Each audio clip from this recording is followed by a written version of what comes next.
Anita's Guide to Simple and Easy Cooking. I'm Anita and today I will show you how to make okra and onion stir fry. So let's get started. I've got here 500 grams of okra or bhindi which I have cleaned, cut the ends off and cut it into small pieces, 2 medium onions which I have chopped, salt to taste, 1 large chilli which I have chopped or you can use chilli powder, 6 cloves of grated garlic, half a teaspoon each of cumin and mustard seeds and some oil for cooking. Place a non-stick fry pan on medium heat, add 4 tablespoons of oil and heat it.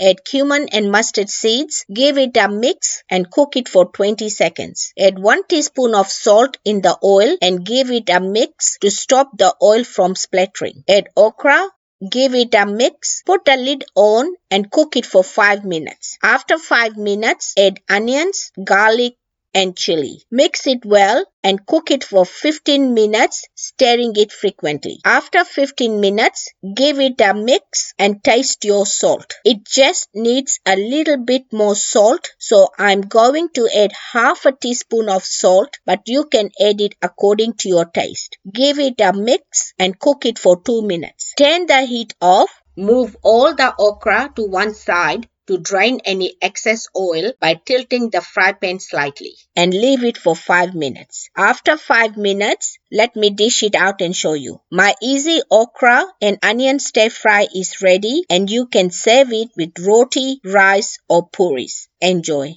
If you like this video, please give it a big thumbs up. For more of my simple and easy videos, please subscribe to my channel and don't forget to press the bell icon to receive notifications of my latest videos.